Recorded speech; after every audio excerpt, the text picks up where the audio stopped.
Hello everyone, this is your Didi and we are starting your new poetry which is Fire and Ice।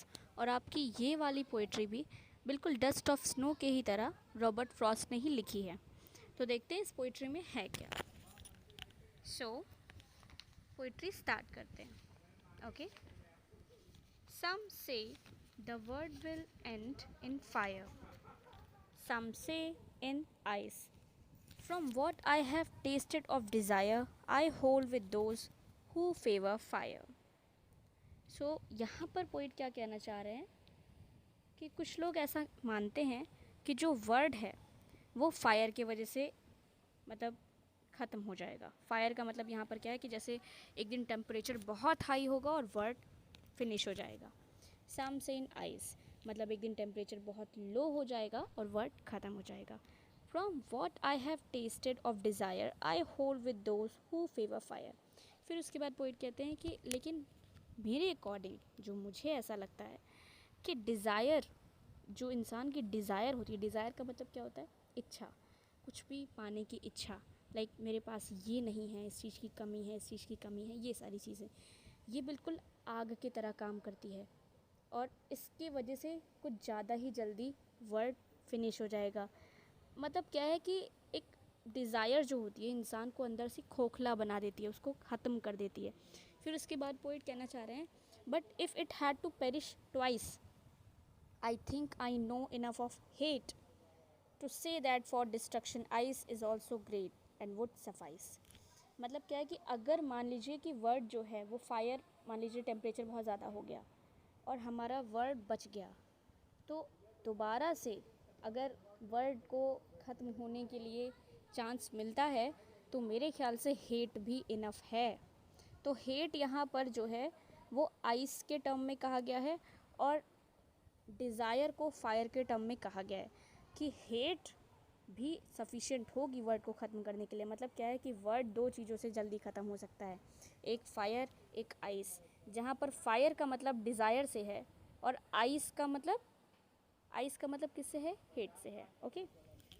तो कुल मिलाकर poet हमें ये संदेश देना चाहते हैं कि हमें हमारी डिज़ायर को उतना ही रखना चाहिए। एक गुड सेंस में अगर आप डिज़ायर रखते हो, नॉलेज पाने के लिए आप डिज़ायर रखते हो, अच्छी चीज़ है। लेकिन जैसे ही आप डिज़ायर को गलत सेंस में ला रहे हो कि लाइक उसके पास ये है मेरे पास क्यों नहीं है, उसके पास ये चीज़ है मेरे पास क्यों नहीं है, तो वो गलत सेंस में है, राइट। इसलिए हम कहेंगे कि डिज़ायर यहाँ पर आपको एंड कर सकता है, ये आपका ईगो का साइन होता है। और हेट जो होता है मतलब नफ़रत किसी के लिए, ये भी अच्छी चीज़ नहीं है। आप भी जानते हो कि जो वर्ल्ड वॉर्स होते हैं ये भी किस वजह से होते हैं?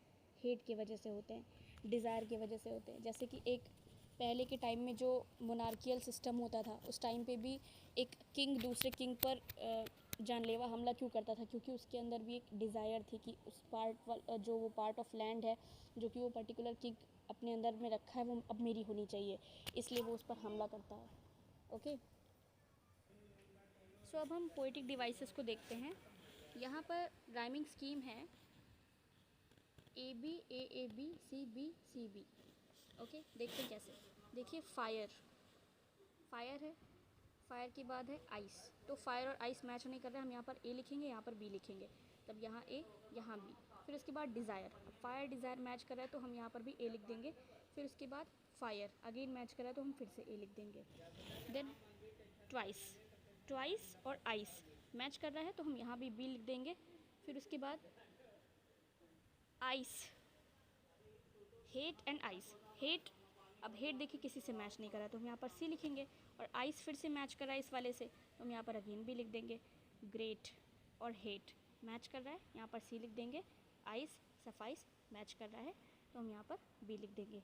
तो इसलिए आपकी जो राइमिंग स्कीम बनेगी वो बनेगी A B C B। Is that clear? अब देखते हैं एनाफोरा। तो एनाफोरा भी एक डिवाइस इसमें यूज़ हुआ है जब हम देखते हैं कि repetitive word in consecutive line, एक के बाद एक दूसरी लाइन में अगर कोई भी वर्ड रिपीट हुआ हो जैसे कि सम से, तो यहाँ पर क्या है? एनाफोरा है। नेक्स्ट देखते हैं इमेजरी।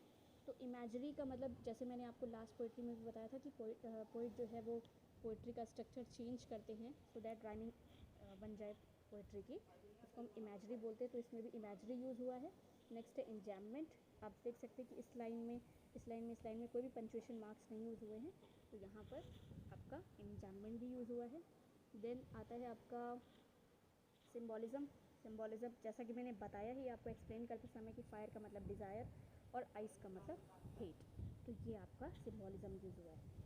इसी के साथ हमारी ये पोइट्री ख़त्म होती है। एंड सॉरी या एसोनेंस भी है। एसोनेंस कहाँ पर है, देखिए सम से वर्ड विल, फिर उसके बाद फेवर फायर, फिर उसके बाद विल इन, ओके, और विल इन के बाद है आपका होल्ड दोज,